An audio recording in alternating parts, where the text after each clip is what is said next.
first of all is committee members on the neutral testimony. There was one of the files on David Jordan that would not open up online, but it has been emailed to you to your state email account. So just if you go looking for it, that's where you're going to find it and be able to open it. They're having difficulty online opening it. So I'd like to start out with Scott Abbott. If you'd kind of go over 2206, I'd appreciate it. Thank you, Madam Chair, and good afternoon, committee. House Bill 2206 was sponsored by this committee.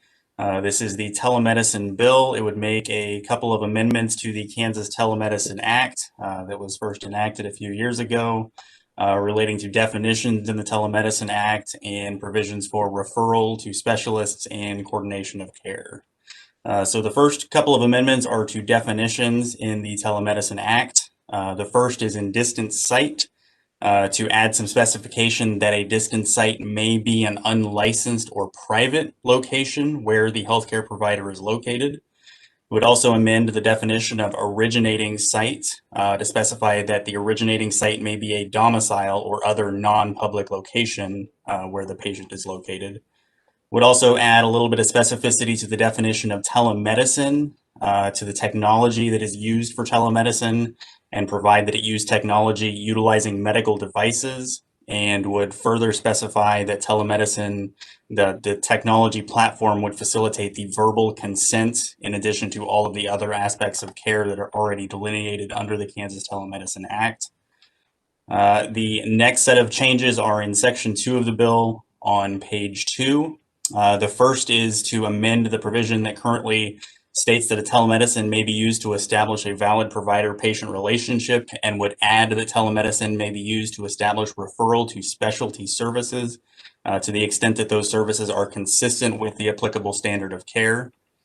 The last change is to add a care coordination type of provision.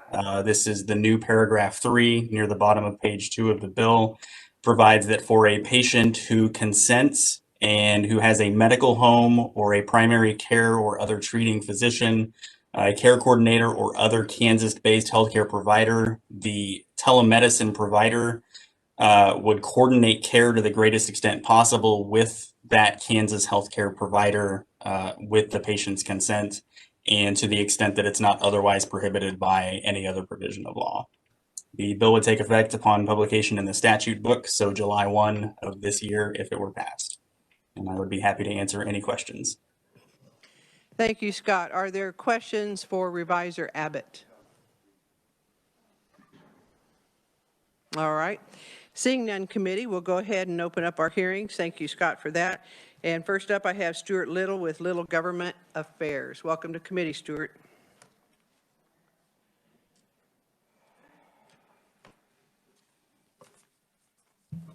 Thank you, Madam Chair. My name is Stuart Little. I'm here on behalf of Little Government Relations, and just contextually, Madam Chair, before I get to my testimony, I might just mention a bit about how this bill kind of got here, if you're interested in. So there were a group of provider organizations that were part of a survey that was conducted by the United Methodist Health Ministry last summer with regard to telemedicine. And there were several of us who participated in that process, and we were having the survey, and we're having conversations about drafting a telemedicine bill and what it would look like. And so what it evolved into essentially was a consensus working group where we put together some of the basic ideas that everybody could kind of agree on that were non-controversial. I mean, there's not that there's things to be argued about any of these points, and I certainly don't disagree with that, but that we would put together a bill that had some of those components all together in one bill, that then anything else could go from that. And essentially some of it was pragmatic in terms of if we're all going to be drafting the same bills that are doing the exact same thing, we want to try to pull something together. The bill that you have in front of you contains components that everybody said, yes, we're fine with this in the bill. But this by no way does it suggest that everybody agrees and endorses everything in the bill. People are going to come up and talk about different components of it, things they want to add, that there wasn't consensus and those kind of things. So, but for the record, the folks that took part in our conversations: Kansas Medical Society, Hospital Association, Association of Community Mental Health Centers, family physicians, pediatricians, doctors of osteopathy, and somebody help me out. Who else I would have? Behavioral Health Association, Community Care Network of Kansas. I believe that's all of them. So informal, put together what we'd agreed to at least have a bill that contained components. So I just wanted you to make clear about that. That's how this ended up in front of you. And Madam Chair, I appreciate your indulgence in allowing me to describe that, but also for getting the bill drafted. I'm here on behalf to speak in particular with one of the groups, which is the Behavioral Health Association of Kansas, and talk about how telemedicine has benefited the substance use disorder treatment field, behavioral health services, and our support for the changes that came from the state and the federal level, including the executive orders and emergency declarations that provided for all of us the ability to make use of telemedicine during the pandemic. What was important, was critical, and I think everybody has our own areas of interest, but behavioral health was significant, and in particular substance use disorder issues. I think anybody who followed along with funny memes or humorous ideas about how people were filling their pandemic time certainly suggests that there are issues that we will have to deal with.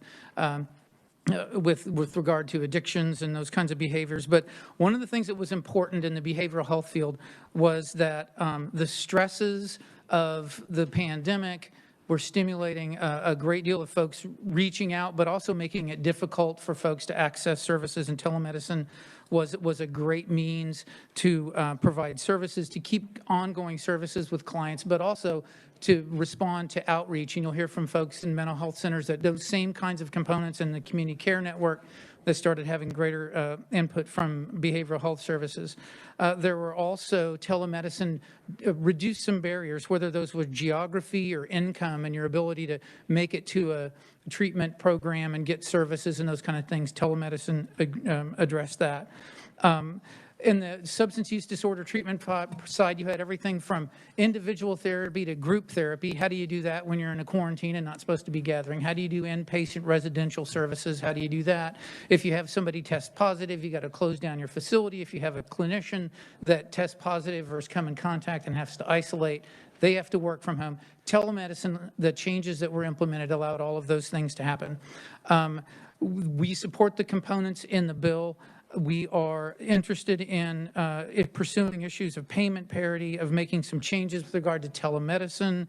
They're all listed on the second page of my testimony. And I think one of the things that I want to circle back to, which has been part of the conversation that we took engaged in to draft this bill, but also listening to some of the conversations in the Care Oversight Committee, the Mental Health Reform Commission, and the work that they've been doing, and that especially the task force, the subcommittee on behavioral health, is that telemedicine in the behavioral health field is never going to replace that face-to-face relationship. It's an additional tool, a component for people who are isolated, who don't have access to get to services or the capacity to do that. And it's always going to be required to be adhering to those standards of care that we all have to follow. So that's kind of our perspective from the behavioral health side on the bill. I'd be happy to stand for questions at the appropriate time. All right, thank you, Stuart. And I think what we'll do, committees, we'll take questions at the end after we get through everybody, if that'll be all right. And committee, we're going to try to hold everything to about 3 minutes. I didn't announce that before Stuart got up there, so if he got 4, he got lucky.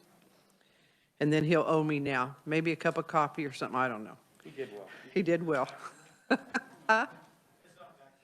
No, that's another topic, another committee. All right, next up I have Audrey Dunkel, Vice President of Government Affairs with the Kansas Hospital Association. Welcome to committee, Audrey.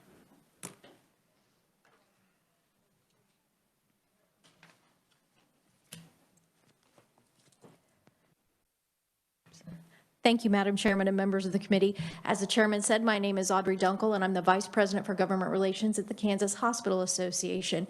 We were part of the larger group that worked on this piece of legislation, and we really appreciate Stuart Little pulling that group together to see where we could agree on things that could change or improve long-term in telemedicine. But as we look at this piece of legislation, we think it's a good start, but there are some things that we would like to see added. Not surprisingly, first on our list is payment parity. 3 years ago, we had this conversation about what telemedicine should look like. We convened a large group of people. In fact, Madam Chairman, you convened that large group of people to sit down and have a conversation about what we might do to improve the landscape in the state of Kansas. What we ended up with was the legislation that this is based on, and we ended up with coverage parity, which we appreciated. But I will tell you, as a group, Kansas hospitals walked away from that conversation saying, well, payment parity was our priority. We're going to see how it goes with coverage parity, and we're going to come back and talk to you. And today is the day that we come back and talk to you and say, coverage parity is just not enough. We have seen the use of telemedicine skyrocket with COVID-19, and it should. It protected patients. It gave them access to care when otherwise they would not have access to care. It gave people who did not want to travel because of COVID access to care in communities that were far away in order to maintain their health during this situation. We do appreciate that the insurance companies have been providing payment parity during the pandemic. They recognize the value of telemedicine and continue to pay parity rates.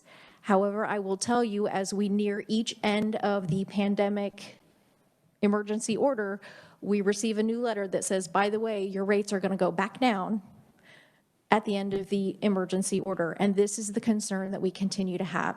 Second on our list of adjustments that we would like to see to this piece of legislation is language that allows providers to use the platform of their choice. You're probably going to hear from several providers that use platforms like Teladoc and Amwell. But keep in mind that most healthcare providers that provide telemedicine have invested in a lot of technology and equipment, and instead of making them spend more money to make those changes, we would like them to have the freedom to use the platform they're currently using.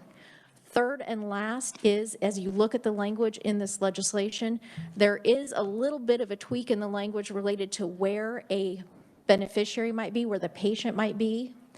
The language currently says in a non-public place, but as we continue to review that language as the site, we think that it needs to be the site of the patient's choosing, because we don't want to create a situation where the provider has to guarantee that the patient is in a non-public place, because we don't have any way to do that via telemedicine. So thank you very much for your time, Madam Chairman and members of the committee, and I'll be available for questions when you have them. Thank you. Thank you, Audrey. Next, I have Chris Wilson, Vice President of Integration Innovation, University of Kansas Health System. Good afternoon, Chairwoman Landwehr, Vice Chairman Epley, Ranking Member Parker. My name is Chris Wilson. I'm the Vice President for System Integration Innovation at the University of Kansas Health System. And thank you for the opportunity today to speak on HB 2206. In the past, the University of Kansas Health System has provided telemedicine services on a limited capacity to patients across the state of Kansas. During the COVID-19 pandemic, it became clear patients needed not only access to care, but a continuum of care, which allowed them to receive services in their home in order to remain safe and healthy. To that end, the University of Kansas Health System accelerated our plans for the rollout of comprehensive telemedicine to patients across our state. Prior to March 2020, the health system provided less than 100 telemedicine visits per month.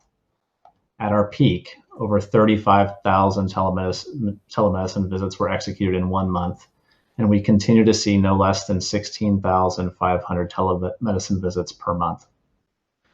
According to one recent national survey, pre-COVID-19, less than 1% of visits were delivered virtually. In April 2020, across all the participants in that survey, total visit volumes dropped 31% from February levels, and 47% of those visits were virtual. Total visit volume stabilized over the summer, and in August, 19% of visits were still occurring virtually. The same national survey identified inadequate reimbursement as the top barrier pre-COVID, 84% identified that item, and reimbursement as the top barrier going forward, 64% identified it there. Telemedicine has allowed our physicians to continue to provide patient services both in the hospital and medical offices when on quarantine due to COVID-19 exposure. At a time when staffing was critically important, we were able to carry our mission to provide services in our emergency department, our ICU, and our provider offices. We see this capability as something we would like to continue to utilize for our patients or physicians who are incapable of traveling due to inclement weather, allowing them to keep their appointments without rescheduling or further delaying a visit. We understand other provider groups have come together to discuss the issue of telemedicine and agree with the statement of the Kansas Hospital Association. In order for telemedicine to remain a viable service, we support the inclusion of payment parity as part of the Telemedicine Act. Telemedicine is not going away. Our patients expect this service to continue long past the end of COVID-19. We have witnessed our patient satisfaction with telemedicine services continue to rise. It is currently at 76th percentile, up 16 percentile points over the last 3 months. Under the current emergency declaration, telemedicine visits are reimbursed at the same rate as an in-person visit. However, we know this is unlikely to continue without the support of payment parity. Numerous times during the pandemic, with the expiration of the emergency declaration on the horizon, we were notified by private insurers that they would discontinue the reimbursement at the in-person rate. KHA is correct. Without payment parity, this shift will make it impossible for hospitals to continue to subsidize telemedicine, which is in high demand by Kansans. In addition, we support the effort to guarantee a provider the ability to continue to use their existing platform within their hospital or physician organization for the delivery of telemedicine services without incurring additional fees or equipment costs as part of the platform required by insurers. There are well-established federal standards that address technology requirements, especially regarding privacy and the security of IT systems used in telehealth. Thank you for the opportunity to appear before you today, and I'm available to answer questions at the appropriate time. All right, thank you very much. Next, I have Dr. Philip Newland, Ascension Medical Group, via Christie. Yes, I'm Phil Newland. I'm a practicing pediatrician and chief medical officer for Ascension Medical Group in Wichita. Madam Chair and HHS committee, thank you for giving me the chance to also speak supporting the bill 2206. So Ascension via Christie is the largest health system in South Central Kansas, and Ascension Health is a very large leading nonprofit in our country. And we have as part of our mission to serve the poor and vulnerable, but oftentimes we fail to realize the vulnerable is not just those impoverished, but also the medically fragile. And our pandemic has brought to light some of the challenges of them receiving care in this setting. And we are very thankful for the release from some of the regulatory burdens that were in place prior to COVID that impaired our ability to provide telemedicine. We as an organization, and I believe our state, wants to be viewed as an innovative entity when it comes to healthcare delivery to provide excellence in care to all, including our rural counties where access may best be achieved for many specialties through telemedicine options. And we have seen the benefit during COVID of our ability to give primary care, specialty care, and behavioral health care, even such things as remote patient monitoring. The benefits of the freedom from some of the issues of site of origin or the different platforms and the financial parity has been great during this time. I would like to personally present some data that we have seen in our organization in light of the potential concern of telemedicine replacing the long-standing relationship between a patient and their physician, and the desire we have to have this as a tool in our tool belt, not to replace the face-to-face visits. Prior to COVID, we had very few telemedicine visits. And during the shelter at home, we peaked at about 4,000 visits in a month. What we are seeing now is a trend down to about 1,000 visits of about the 35,000 visits a month that we have within Ascension Medical Group via Christie. So it is a small percent, but a valuable percent. And what I think that speaks to is the ability to right size using telemedicine to maintain and actually enhance the long-term relationship between a physician and a patient, which we know ultimately improves quality and improves outcomes and helps manage costs best when healthcare is done in a robust relationship. Dr. Newman, So you have 30 seconds to wrap I up. would speak again in support of the KHA bill and would also speak in support of these potential addendums towards payment parity and towards platform parity as a long-term solution to help telemedicine find its right place in the delivery of healthcare in Kansas. So thank you very much, and I'll be open to questions when the time is right. Thank you very much, Doctor. Next, I have Michelle Ponce with the Association of Community Mental Health Centers. I'm glad he finally figured out the right person to send a committee to visit with us. Welcome. Thank you. Madam Chair and members of the committee, my name is Michelle Ponce. I am the Associate Director of the Association of Community Mental Health Centers of Kansas. We represent all 26 licensed community mental health centers across the state who provide behavioral health services in all 105 counties. Community mental health centers provide services to all Kansans needing them, regardless of ability to pay, and this makes our community mental health system the safety net for Kansans with behavioral health needs. We appreciate the opportunity to testify in support of House Bill 2206 to update the Kansas Telemedicine Act. In areas of rural and frontier Kansas, telemedicine has been used successfully in behavioral health for nearly 2 decades. Gaps such as broadband and technology hardware have historically been a challenge. During the pandemic in particular, mental health centers have been actively engaged in planning and developing policies designed to keep staff and clients safe and have used telehealth to ensure access to care, to protect the health of patients and their staff, to maintain those connections with patients and minimize the effects of social isolation, and to ensure the financial stability and sustainability of the mental health centers who are already experiencing economic impact of the current crisis and need to be reimbursed for the services they provide. During this time, the Centers for Medicare and Medicaid Services, or CMS, have allowed more flexibility in treating patients than ever before, including the use of audio or telephone only, which has been a significant enhancement for us, helping to overcome some of those longstanding challenges encountered in rural areas. And the ability to use telemedicine has helped in urban areas as well. Last spring, at the beginning of the pandemic, CMHCs were providing nearly all services via telehealth. Now, even though they've returned to some level of in-person service delivery, telehealth continues to be an important part of the service delivery array. Anecdotally, the centers have reported to us that due to telehealth, they've seen an increase in their kept appointments, that telehealth has helped to overcome access barriers such as lack of transportation or childcare. And in addition, some staff and patients remain apprehensive about returning to traditional face-to-face services, and telehealth helps to ensure continuity of care in these situations.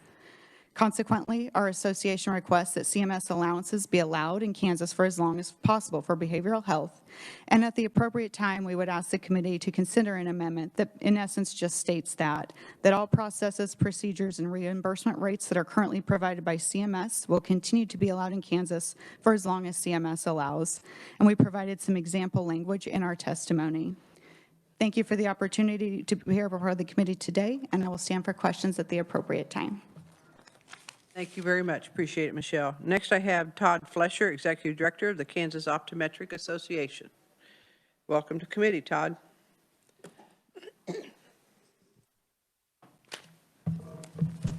Good afternoon. My name is Todd Fletcher. I'm the Executive Director of the Optometric Association, representing optometrists across the state of Kansas. Appreciate the opportunity to appear before you today on 2206. It's a little weird that we're testifying on a telemedicine bill. When you think about an optometrist, you don't think about them doing teleoptometry. And I would agree.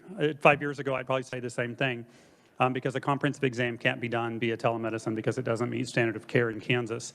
However, there are certain procedures that they do via telemedicine, particularly triaging, and that came to light really through the pandemic, where they actually were taking care of patients and allowing them to be seen to determine whether they needed to go straight to the ER, whether they needed to be referred to specialty or in the office in a timely manner. So telemedicine does touch on optometry, and I think that's why I'm here today to talk to you about it. We are supportive of the language in 2206. We appreciate the opportunity to have the language shared with us and to offer our feedback on it. As we go forward, I think it's important to make sure that standard of care is followed, that no matter how care is delivered, that it meets appropriate standard of care, and that However, the care is delivered by whatever healthcare providers that the appropriate licensing board has oversight over that entity. There is some confusion right now with the current telemedicine statute. We were actually involved in that bill a number of years ago. Our state board of examiners is questioning whether or not optometrists are allowed to provide telemedicine services outside of the COVID pandemic because they're not specifically outlined in the bill. Our interpretation is that they're okay to do it as long as they're following under the scope of their license. They just may not get reimbursed by insurance for it, but the state board actually is questioning that. So we were just asking for some clarification potentially to make sure that healthcare providers that are able to provide telemedicine are listed and then appropriate oversight of their state licensing agency. So with that, I would stand for questions at the appropriate time. Thank you very much, Todd. I appreciate it. Next, I have Larry Ann Brown on behalf of Teladoc Health. Okay, we had you down as a proponent. Would you mind just waiting and I'll bring you back up on the neutral list? Is that all right? All right, then I have Amy Campbell, Kansas Mental Health Coalition. Thank you, Madam Chair. Michelle basically delivered my testimony, so I will not repeat it. I would call your attention to the use of voice-only services within behavioral health, and that is a concern that it's not allowed under the bill. Thank you, Madam Chair. What did you say that was, the use? Voice-only. All right, thank you. Next, I have Denise Seisman, Community Care Network of Kansas. Welcome to committee, Denise. Chair Landwehr and committee members, thank you for the opportunity to express our support for House Bill 2206. I am Denise Seisman, the CEO of Community Care Network of Kansas. We represent a network of health centers and other community-based clinics that specialize in serving our most vulnerable Kansans. These clinics have a common goal: to assure equitable access to high-quality health care. And with that goal, they're often faced with helping to reduce barriers to care. But almost a year ago, a new barrier emerged, one that was very significant and perhaps our biggest barrier to accessing care ever, and that was COVID-19. It resulted in delaying wellness visits, checkups, follow-up visits for chronic conditions, and other types of routine and non-emergent care. In mid-April, in-person visits to community care clinics were down almost 70%. Clearly, something needed to be done to make sure that Kansans could take care of their health, and telehealth was their solution, was our solution. Thanks to efforts at the federal and state levels, providers were given flexibility to implement telehealth, and the public health emergency actually accelerated this model of care delivery.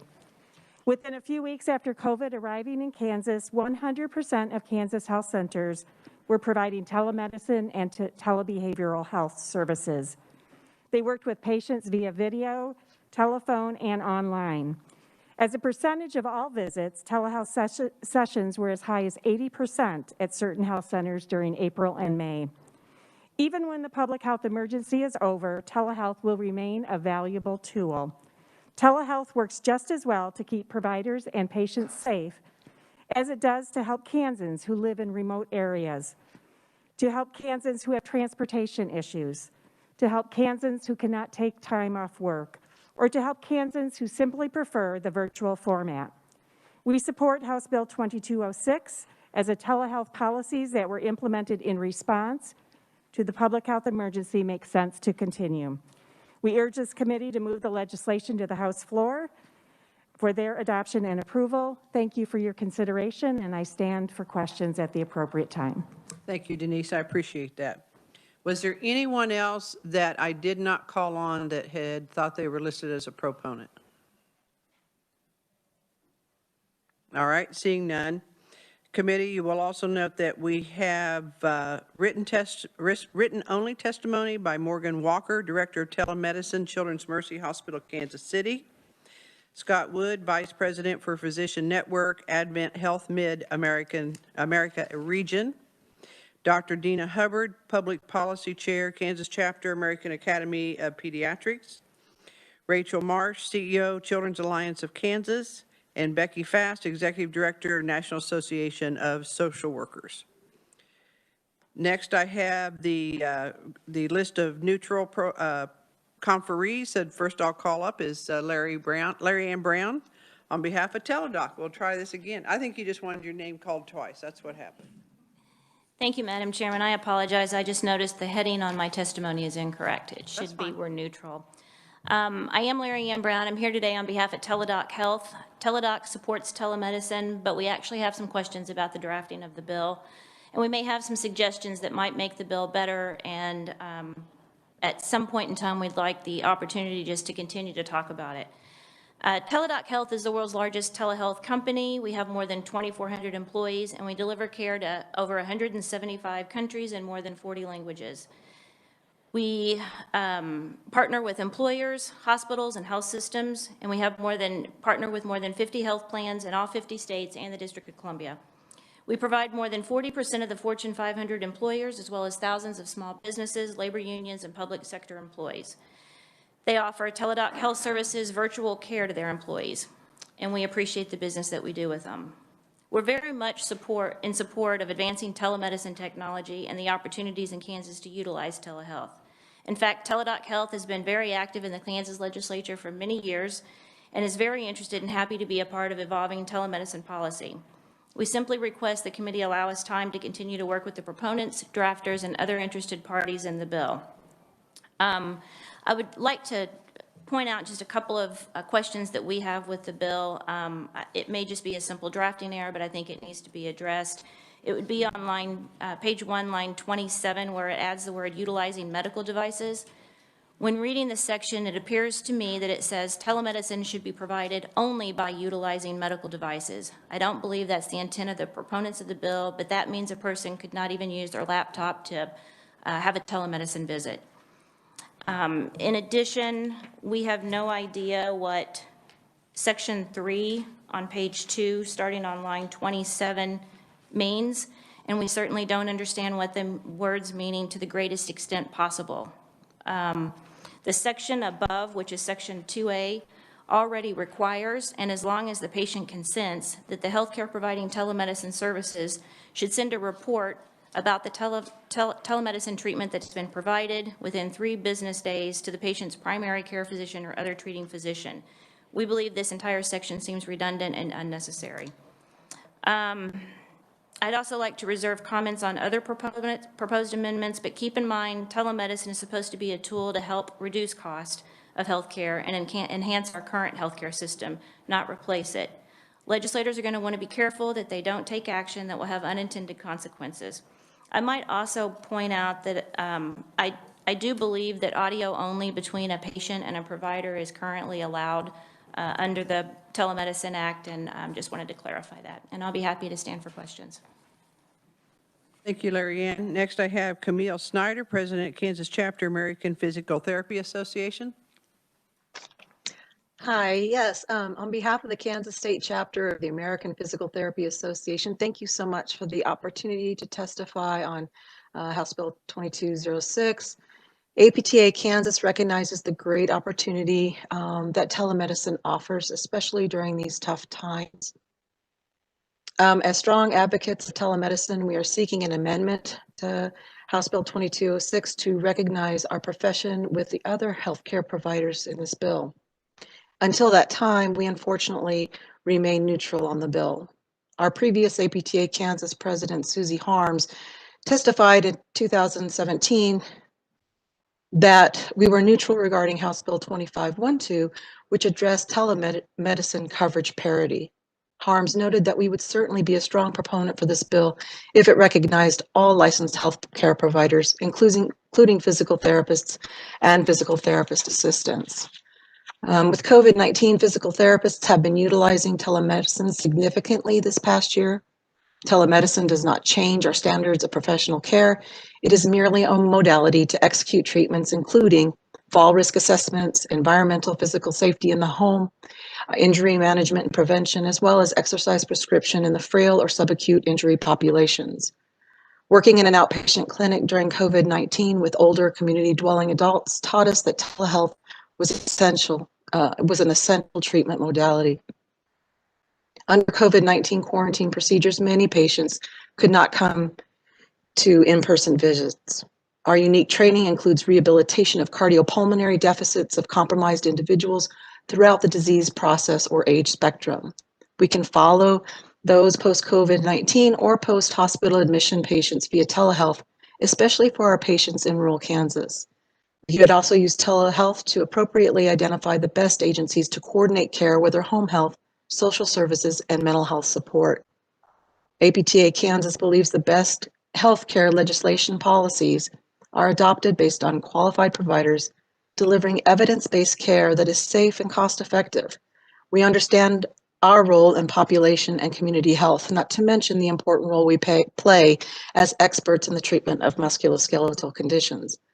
Our profession is uniquely qualified to help our patients with their musculoskeletal issues, and this can be done via telemedicine as well as in person. We play a vital role ensuring the safety and proper treatment of our patients in whatever modality is necessary based on our patients' needs and are ready and equipped to do so.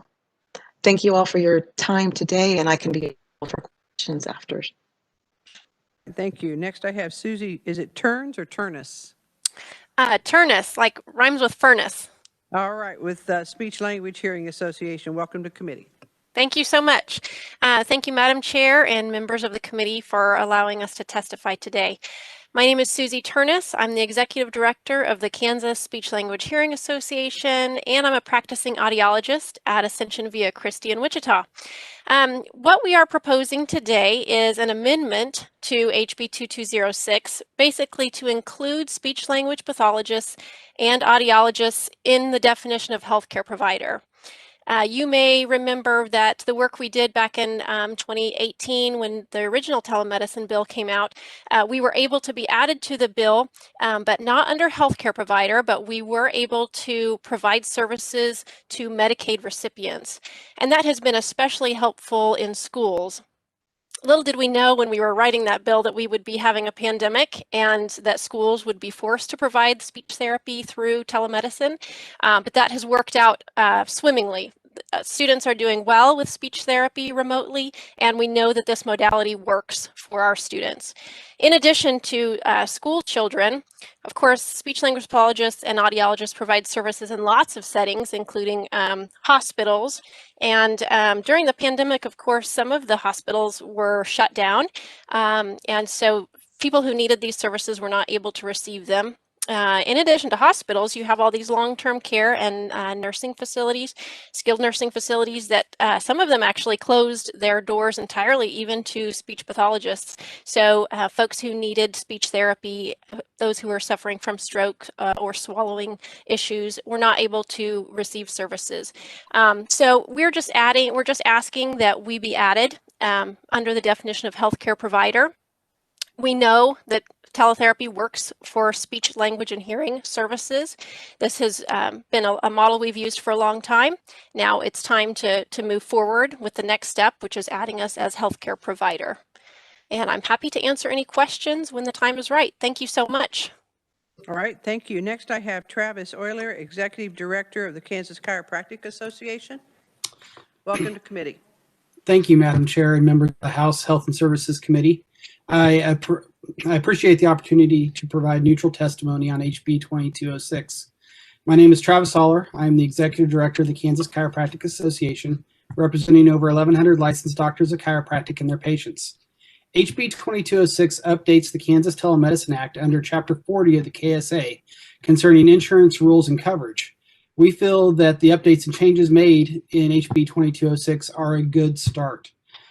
We are concerned, though, that HB 2206 as introduced can be read to define who can provide patient services via telemedicine instead of which provider types must be reimbursed by insurance for telemedicine services, as was the original intent of the Kansas Telemedicine Act in 2018. The Act currently has a narrow definition of healthcare provider, as you've heard previously already today, and HB 2206 does not update that definition. During COVID-19 pandemic, most provider types have pivoted to providing telemedicine when appropriate in order to reduce the potential of exposure to patients, providers, and staff. Over the last 12 months, we have seen that most provider types licensed by the Kansas Board of Healing Arts are able to safely provide healthcare services to Kansans through telehealth. And we contend that telemedicine is not a healthcare service, It's just a delivery method. It is a way of getting care to our patients, regardless of provider type. We asked that the committee amend HB 2206 to expand the definition of healthcare provider, not just to add doctors of chiropractic, but to include all providers licensed by the Kansas Board of Healing Arts when providing services within their scope of practice. Outside of this, we would agree with the Optometrics Association's statement that there is significant confusion about who can provide telemedicine services. Again, the Telemedicine Act is under Section 40, which is insurance, instead of 65, which is healthcare. So we'd like some clarification outside of an insurance regulation bill as to who can provide telemedicine services, regardless of the insurance situation or not. I thank you for your attention to this issue, and we'll stand for questions at the appropriate time. Thank you, Travis. Next, we have David Jordan, President and CEO of United Methodist Health Ministry Fund. Thank you, Madam Chair and members of the committee, for having me today. My name is David Jordan. I'm the President and CEO of United Methodist Health Ministry Fund. We're a 35-year-old health philanthropy located in Hutchinson, Kansas. Our mission is to improve the health of Kansans, and one of our focus areas is access to care. We really work to try to make sure healthcare is sustainable for our rural communities. Telehealth has been a top priority for many of the groups that we work with for a number of years, so I appreciate the opportunity to testify today. While I'm not weighing in specifically on the bill as drafted, I did want to share some background research that the Health Fund has conducted over the last year, and some additional research that is in the works now as the committee and the legislature consider changes to telehealth policy. Last year, we worked with the state's provider groups, well, a number of the state's provider groups, to survey their members and to get feedback from providers and the providers sort of with experience treating patients on the telehealth experience. Largely, the experience and feedback that was generated through this survey was positive, recognizing that the use of telehealth increased significantly during the pandemic and the public health emergencies, and the policy results that made it easier to offer telehealth through different devices, as well as the increased reimbursement for telehealth. We saw a large jump in the number of providers utilizing telehealth. Of the respondents, 3/4 of respondents were using telehealth in a way that they hadn't been the previous year. The research highlighted that telehealth improved access to care for patients in both urban and rural settings. It increased the continuity of care. It decreased time away from work or from family so that they could see medical providers, and it allowed providers to better manage and contain healthcare costs. We largely see positive comments, which I've included in my testimony, from respondents of the polling. In terms of what the providers were doing, primary care and behavioral health were the two major categories of healthcare being delivered in Kansas via telehealth. And again, this was made possible as a result of a number of the policy changes. This was accelerated by the pandemic, clearly. Prior to those policy changes that went into effect at the state and federal level, nearly half of the respondents said payment for services was a major challenge. However, with the increased payment, you saw that 85% of the respondents indicated that telehealth was a positive option and they plan to continue it. However, just over 60% of providers indicate that as we think about what changes need to be made to telehealth policy, that payment parity is a top priority. Other policies highlighted as part of the study have also been highlighted earlier today, such as the ability to use audio devices, some greater flexibility in terms of privacy to ensure greater access for patients, and then some loosening of the rules around distance sites. Overall, we know this is just one piece of research. However, we are also in the midst of a more in-depth provider study right now, which should be completed in the next several months. And we are currently surveying Kansas consumers about their experience with telehealth, and we should be able to share that with members in the coming weeks. I'm happy to answer any questions, and I appreciate your time today. Thank you very much. All right, thank you, David. Was there anyone else that thought they were listed as neutral and I have not called upon them? Yes, Vicki Whitaker. Oh, okay, Vicki. Oh, good, I'm coming up.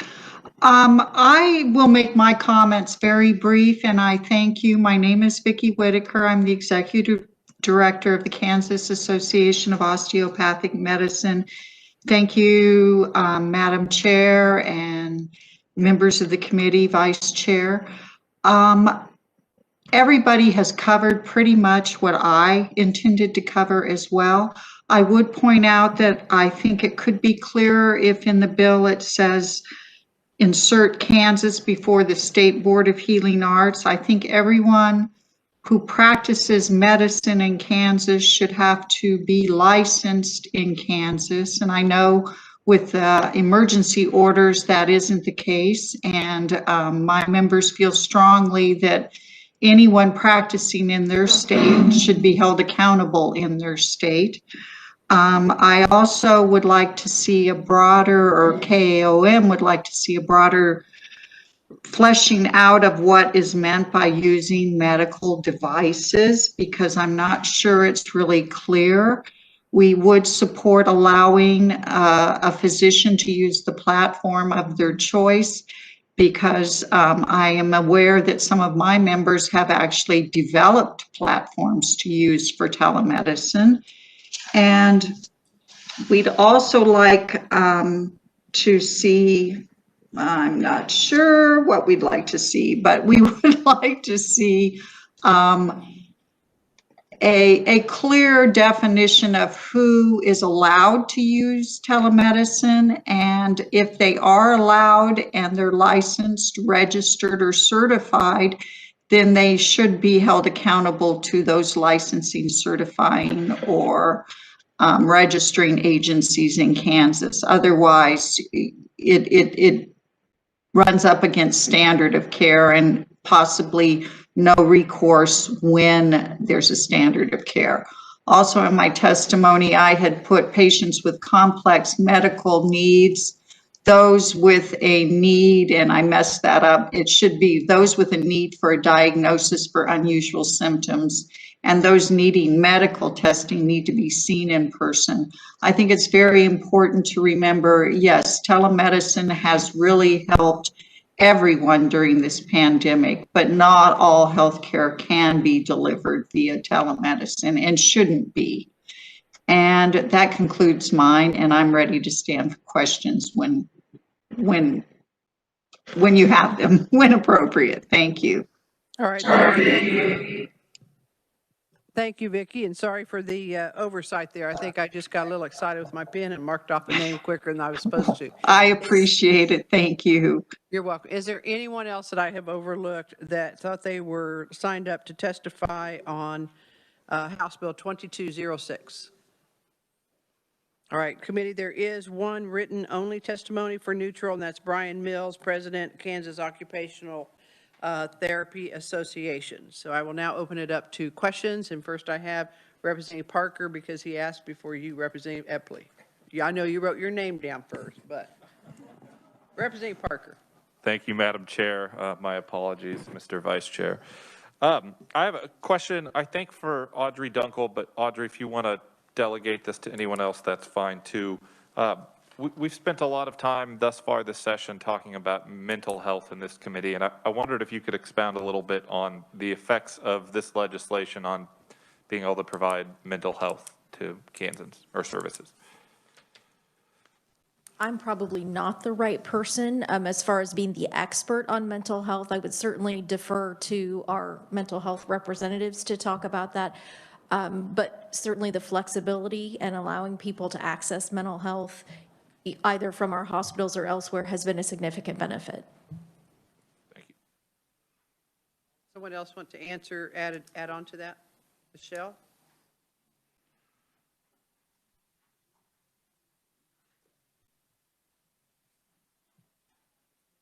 In answer to your question, I think one of the things that the pandemic has shown us is that The mental health centers have really been able to provide nearly all of the services they provide via telehealth. There are a few situations where it may not be appropriate in certain crisis situations or administration of certain types of medications. But in terms of therapy and treatment, they've been able to do almost anything effectively via telehealth. Over last summer, many of the centers also conducted customer satisfaction surveys. So they shared some of that with us. I think overall, not getting super specific with numbers, but you could almost divide it up into about thirds. A third of their patients who said, we actually prefer telehealth, and even when it feels safer to be back in person, we want to continue doing telehealth. About a third that said, we're really okay doing either way, and about a third that said when it's safe to be in person, we'd prefer to be in person. Thank you, Madam Chair.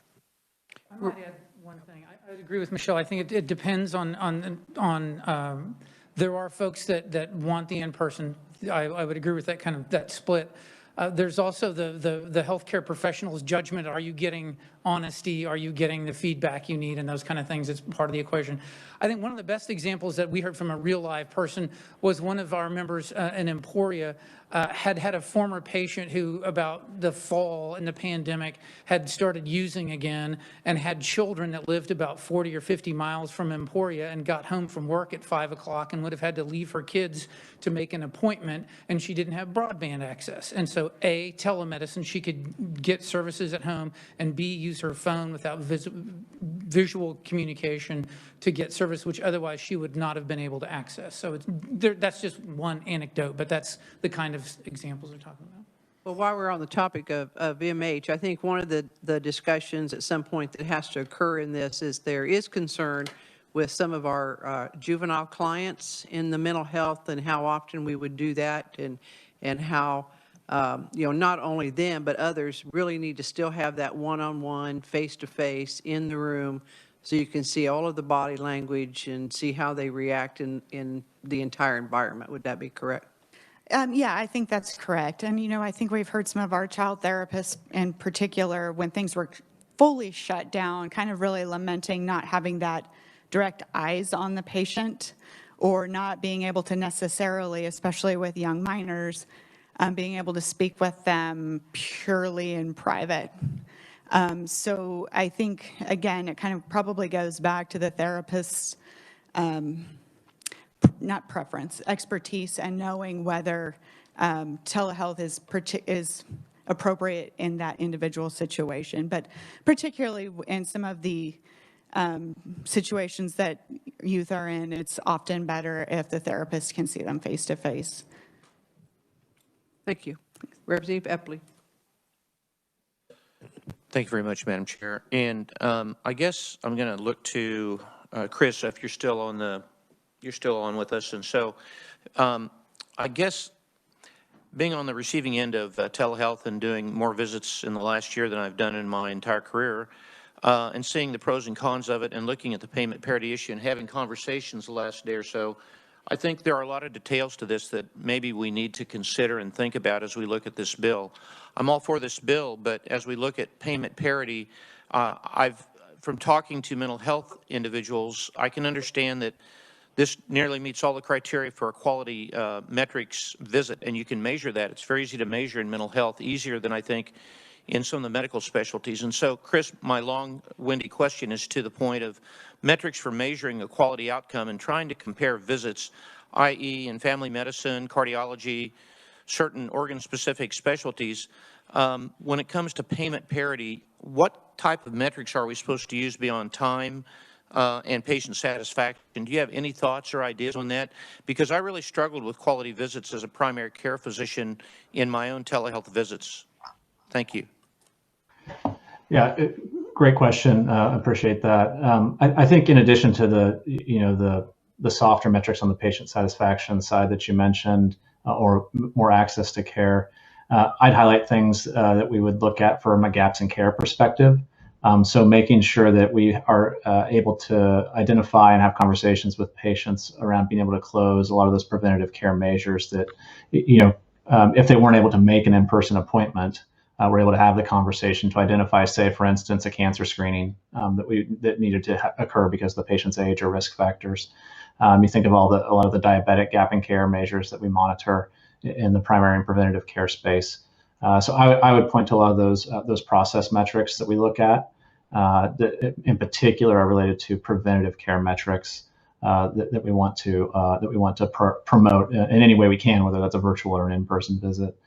And then maybe secondly, from a delay in care standpoint, data is still a little early, but we're starting to see some of the indication of, especially in the heart attack and hypertension space, of what was the result of individuals who delayed maybe going to see their cardiologist or going to see their primary care physician during the pandemic, that if they had the ability to access more of a virtual care option, may have been able to identify some of those symptoms. So maybe not a direct typical quality metric you would have in the ambulatory environment, but more of an indirect one of a downstream impact of some of the data we're seeing on increased heart attack or hypertension. That I would qualify that data is still preliminary, and we need to understand more, and that'll come out here in the coming months as well. Thank you again, Madam Chair. As we look at this issue of payment parity, I do think we should look, and this is maybe legislative research or to some proponent in the audience to advise us of how other states have handled payment parity, what models they've looked to, what metrics they've utilized, because I appreciate what we've been through the emergency orders, and I'm all for it. But as those orders fall off and as we get back to a more normal time, I think we need to have hard metrics on how we look at payment parity. And I think other states have had to deal with this, and I think we should look to those as examples as we look at rolling out payment parity. So that's just my only comment. Does any of the proponents have any input on that issue, since we're talking about payment parity so much, how other states have handled this, how they measure it in certain subspecialties of medicine? Thank you, Madam Chair.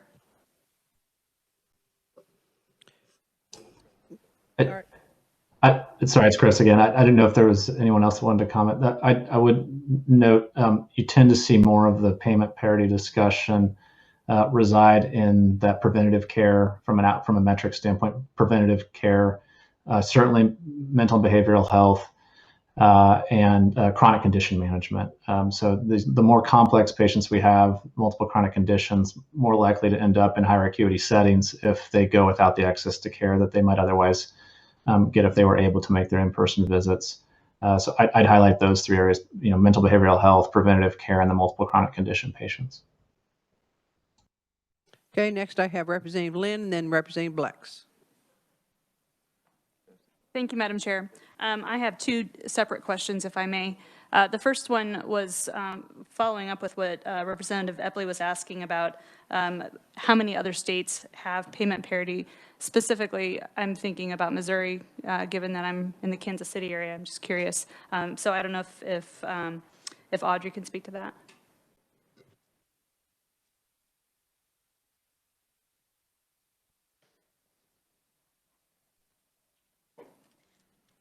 Madam Chairman, both Missouri and Colorado have both payment and coverage parity as part of their legislation. And if I might go back to Representative Epley's question, I will have to go back and look at what metrics are there. As I've glanced over the statute, there are not statutory metrics for Missouri, but we can certainly come back with answers on that. Thank you, Madam Chairman. All right, Representative Blex. Thank you, Madam Chair. And mine is more of I guess, a comment rather than a question. The pandemic has certainly provided us a unique evaluation period. We've had almost a year of some really strong testing. And my wife owns a small clinic with 6 employees, and we experienced COVID and had to shut down. And the telemedicine provision allowed us to keep the lights on and be able to pay employees. That was very important to us, and so I support it there. And another point that we might not think about, as an employer, it also allows an employee to stay at work in a private room or setting and conduct an appointment where he or she may not have to go home and change clothes and drive 25 miles. And my wife was in a situation where she would give an hour off at the evening just not to have the employee leave, which is a matter of convenience. So that's something that, as an employer, you don't, it's a benefit there, and a lot of the employees appreciated that too. So that's just my comment. Thank you, Madam Chair. All right, next I have Representative Smith. Madam Chair, Dr. Epley answered or asked my question, so I'm good. That wasn't very nice of him, was it? Representative Kelly.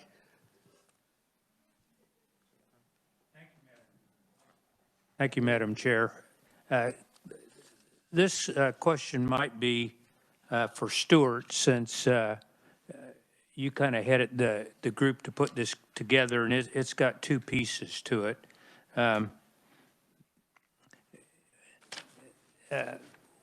Was there, I mean, we've heard come up a couple times on PTs, speech paths, audiologists. Was that considered at all in your discussions? I mean, those are being married to a speech path. I know that that telespeech is used, and by the number of job offers she gets, I know they're hard to find in rural areas. So I just wondered if that was discussed at all. Well, no, I'm happy to. Thank you for the question. That make this, what you have in front of you as a whole, makes no judgment on anybody's capacity to do telemedicine. There were two, as we went through the conversation, and I think this is a function probably of the folks that participated in the survey. As I described them, they're either primary care or behavioral health providers for the most part. And so that was who was participating in the conversation. And when we got together and said, is there something that fits together, the issues that were complex and outside of the technical side of the existing law and the Telemedicine Act were who's a healthcare provider and payment parity. And so those were two things that were left out, because those are policy choices that you all have the pleasure and privilege to debate and make a decision on. And we wanted to make sure that at the very least some of these things that didn't impact any of those were at least in a bill, and there was something moving forward in that capacity. So no, not making any judgment on particularly some of those that are already covered in the Act. But everybody in our group is licensed, is regulated by either Board of Healing Arts or the Behavioral Sciences Regulatory Board. And that was just kind of the nature of who was there.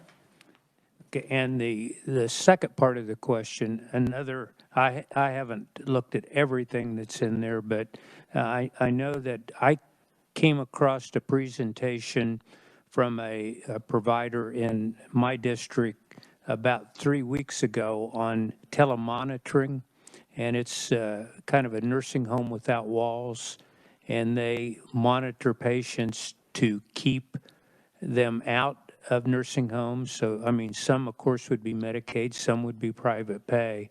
Whether that type of service falls under a telemedicine service. I mean, there is interaction, but there's also monitoring to find out, are there changes in symptoms that would lead you to think that it may turn for the worse? And the goal is, of course, to save lots of money to keep some of these people out of the hospital and out of long-term care facilities. Well, that sounds intriguing and useful, but I think that's outside of the scope of anything I should comment on. I don't think there's any, again, making no judgment based on what's in this bill, whether that should be in or out. There may be somebody else that wants to weigh in on that, but that's not necessarily my area. Oh, no discussion on that. No.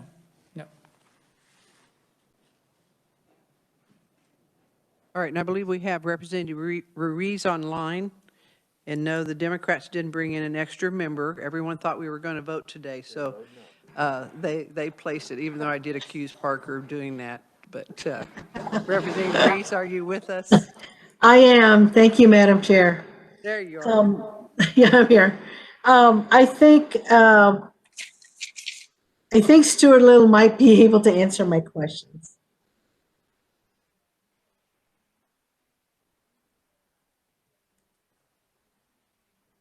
Yes, hello. Hi, Stuart. I had two questions. One was, did anyone in the group talk about voice only? I have heard from some folks regarding not being able to have a conversation with their physician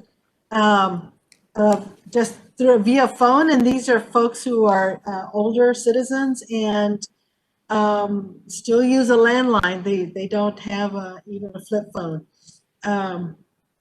Was there any talk about that and being able to include that in the bill? Yes, and I appreciate the question. I know that that's come up a couple of times, and I think it arguably might be a point of conversation. But I would point out on the bill on page 1 on line beginning at the end of line 24, telemedicine shall be provided by means of real-time two-way interactive video, visual, or audio-visual communications. And so all three of those components are in the current law as is.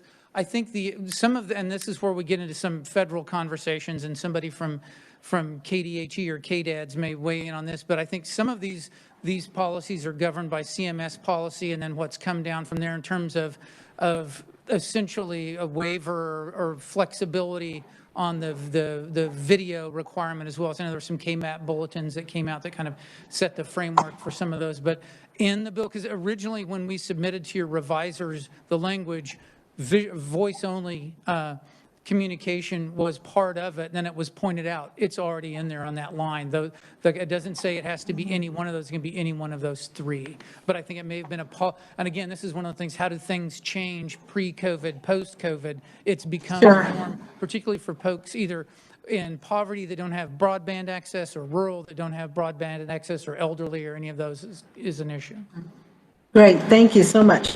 And my second question is regarding section 3, line 27. It's that whole section. Someone's already pointed out that section is a bit confusing.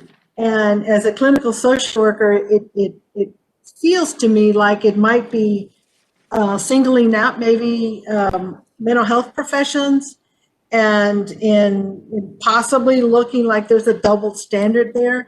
Can you speak a little bit more to that section? No, I'm happy to, and I appreciate the question. That's at the bottom of page 2, B3, beginning at line 27.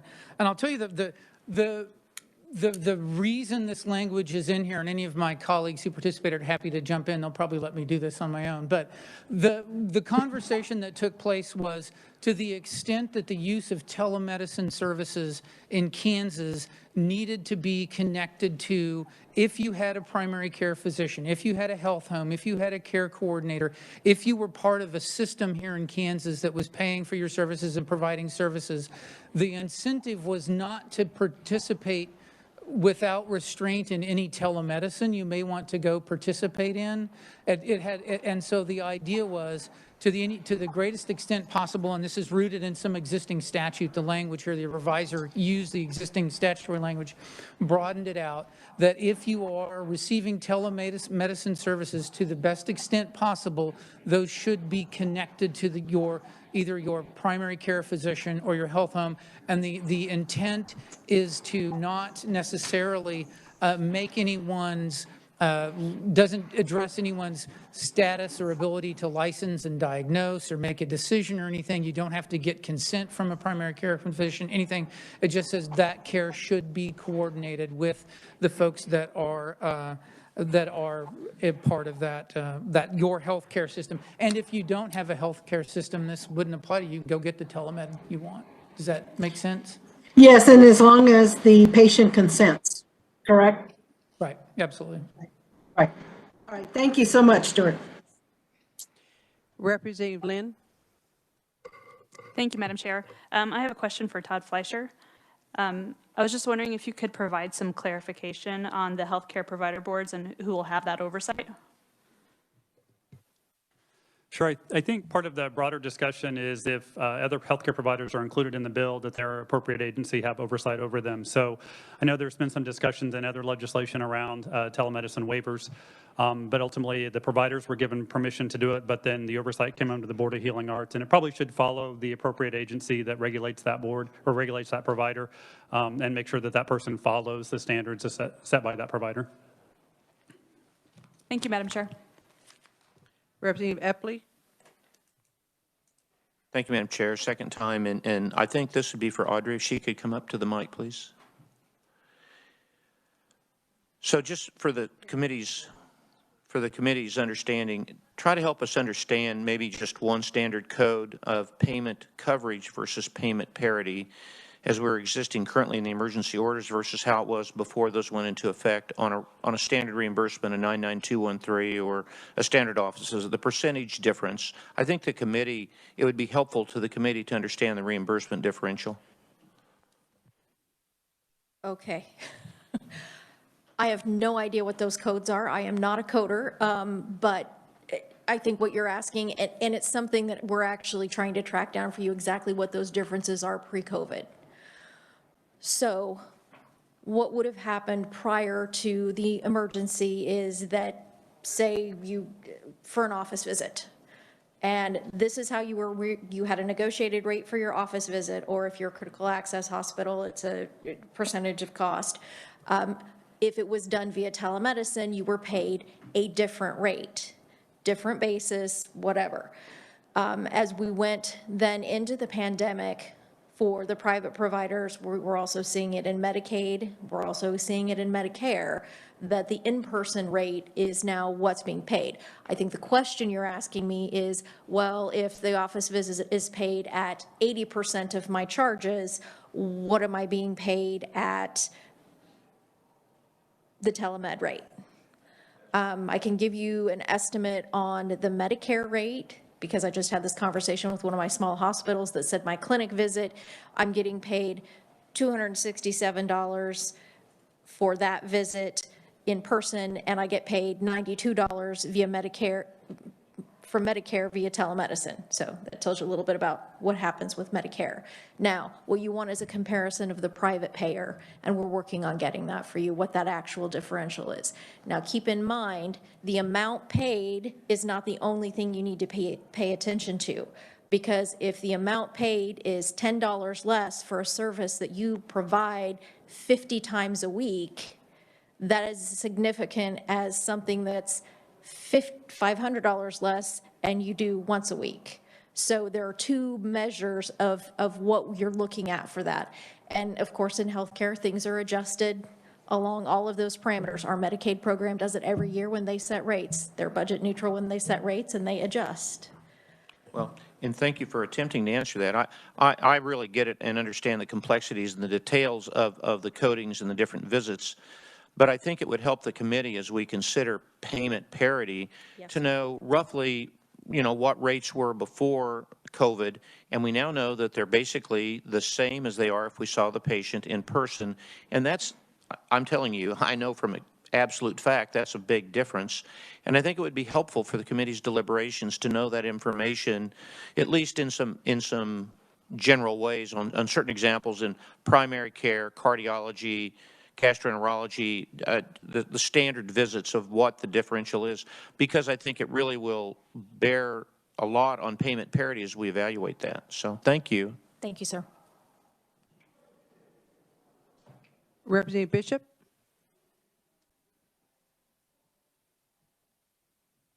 Thank you, Madam Chairman. Is the mic on? Is the light on? All right. Thank you. To my colleague and to the chairman, I appreciate the opportunity to ask what I hope is an extremely simple question. And looking at the regulatory picture and how it affects this issue, I'd like to know what is the regulatory arm for speech pathologists and audiologists? What was the question again? I'm sorry, I got distracted. We were having little technical problems here. Please read. Yes, ma'am. What is the regulatory board that regulates speech pathologists and audiologists? And I'm not sure who can answer that question, but that's an item of curiosity for myself. Is it the Board of Healing Arts? Is it the Behavioral Sciences Regulatory Board? Where does it fit into the regulatory picture?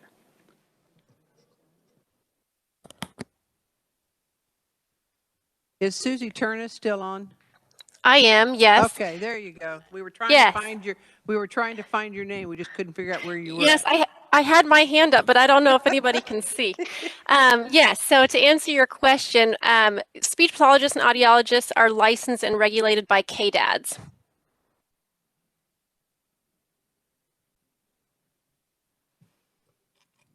Thank you for the answer, and thank you, Madam Chairman. You're welcome. Is there anyone else that has a question? All right.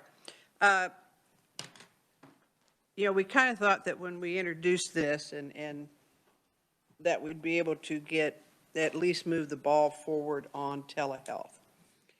And, you know, just from the discussion we've had today and discussions that I've had since yesterday afternoon, the issue of rate parity is a lot more complicated than just a number. So it's not just the dollar amount that you have to take and look at. I was not here with this committee in 2018 when this was worked. So I can't even discuss with you exactly how that debate went on, what the details were. I know that the majority of this committee, I don't know if there was anyone that was indeed on that committee when it happened in 2018, Representative Barker and Representative Epley and Representative Kelly, Representative Berquist. So a decision will have to be made at some point whether we introduce a bill, and I'm kind of surprised that those that really wanted rate parity did not introduce a separate bill, because those that have requested it, talked about it today, know that it's a lot more complex than just saying, let's do rate parity and say that if you pay $100 for this service in a bricks and mortar, that you'll pay $100 on telehealth. I think you've also heard there's a little bit of complexity as to who should be in the bill, who should not be in the bill. We've heard conversation that perhaps it should be only those that are licensed through the Board of Healing Arts.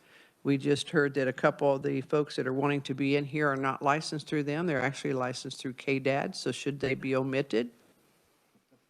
You know, those are discussions that we have to have. So it was originally my intentions to work this bill either starting today or tomorrow, and my intentions are no longer to do that at this time. There will be a bill introduced to have the discussion on parity. Not sure if we'll have it ready this week. It will be our goal to have it, to get it out there, get it introduced, and then we can start having that discussion sometime in the future. There was a section that was in House Bill 2066 that was in Section M of that bill for the occupational licenses that Representative Croft and Representative Tarwater were kind enough to move over into this committee so it could be added to this bill. It dealt with telehealth. So that's another section that we'll have to look at on here. So if you wanted to look that up, you can pull up House Bill 2066 and look at Section M. I don't remember the page number because I walked out without the sheets that I had laying on my desk. That's what happens when you tell yourself you're paperless and you actually follow through with it when you should have paper with you. I would hope that we can advance the discussion of items that are in this bill that could be useful at this time, items that would be in Section M of 2066 that could be useful at this time, and then continue to have a discussion on rate parity. It would be my desire, for those of you that are familiar with me from around the State House, when it comes to complex issues in the area of health, I like to rely on the experts and not the legislators. We did this here a couple of years ago, and I know that she's real excited to hear me bring this up again, is on the corporate practice of medicine. All of the individuals got together. It wasn't easy, it wasn't simple, but they hammered out a solution. And in that bill, there was not one piece, not one word that was done by legislators, because the experts were at the table. That doesn't mean we can't add our own words to it, because we can. My preference on complex issues like this is to have the experts at the table. So I am going to strongly recommend at this point here that those experts start having that discussion. For those also that have been around the Capitol for a while, when I make that strong suggestion, it does not mean that you pretend you're having a meeting, or you pretend that you're having a discussion, or you refuse to come to the table, because this committee will, in fact, put together a bill if it's push comes to shove. And neither side, I guarantee you, will like whatever that bill is. I have successfully been able to function under these rules for a lot of years, and I think because of that, we have ended up with some excellent legislation, because everybody came to the table. Do we need a solution? Yes, we do, and we need it from both sides. Is there a compromise in there? I absolutely believe that there is. So it would be my intentions that at this time, we will not be planning on working House Bill 2206. And anyone that has questions or would like to discuss it with me further, you're welcome to do so, or with any of our committee members. But I suggest that the providers and the insurance companies come to the table, and that means all of them. So with that, committee, we are adjourned.